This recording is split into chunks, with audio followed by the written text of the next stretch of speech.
Hey, my name is Mike, and this is a too long didn't read version of Socrethar the Eternal on Mythic. The boss starts off in this construct that has a frontal cone ability called Reverberating Blow. Every time it does this, up to 6 people that get hit by this will get a stacking debuff put on them. This increases the damage they take from the blow. This green void zone turns to this green rune and it'll trap you if you stand in it. This can also trap the adds. The construct will shoot an orb at a random player. Make sure you're not near anyone when you get hit by this. You'll also charge, leaving fire patches on the ground. These fire patches hurt you and the adds as well. The construct will also spawn these green swirlies with apocalyptic fellburst. This is the drop zone for an orb that deals massive damage to anyone standing in the swirly. It also deals raid-wide AoE, dealing less damage the further away you are.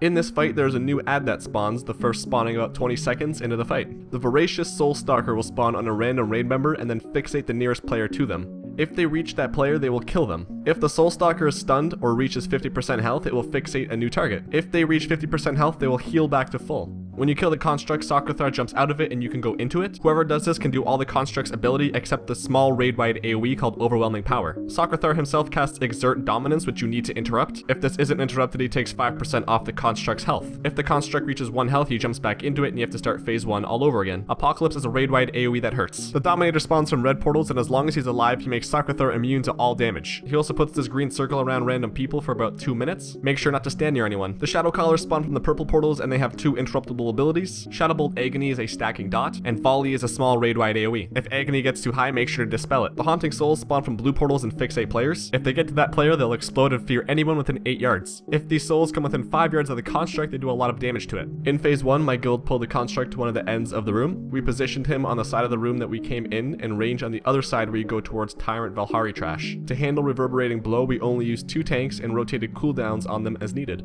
They were the only ones taking the blow. When the Soul Stalker spawned, the entire raid would move closer to the wall. One of our hunters would stand by the ad so they would be fixated, and then they would kite it to the opposite side of the room. Once there, they would use Freezing Trap to hold the ad in place until phase 2. In phase 2, we assigned 3 interrupters for Exert Dominance, so it always got interrupted and was more organized. We also fought the boss on the red portal so we could kill the Dominator right away. The tank in the construct would always put a prison on the Soul Stalker. We never killed this ad, only made sure it wasn't running around. The construct would also put fire patches towards the ghost portal to slow and damage them. He would never charge the portal when the ghosts were up to avoid unnecessary damage. He would also use Apocalyptic Fellburst to help kill the ghosts. When he wasn't doing that, he would sit on the boss and help DPS. Keep in mind that everything that you do as a construct still does affect your raid, meaning if you spawn a prison on your raid, they're gonna get trapped. When Dominators came out, we switched to them immediately. About 9 or 10 seconds before it came out, we would pop the legendary ring so it would explode on the Dominator as it came out. This would reduce the amount of time that the boss was immune to damage. While the Dominator was alive, we would throw some defensive cooldowns on the construct, such as Vigilance from Warriors. We used Bloodlust as soon as the first Dominator came out. The ranged DPS were in charge of killing the Haunting Souls throughout this fight as soon as they could. Shadow Callers were also killed off by ranged. If a Death Knight could death grip them into melee, they would also help. That was a too long didn't read version of Socrethar the Eternal on Mythic. If you have any questions, feel free to let me know down below in the comments. Thanks for watching and have a beautiful day.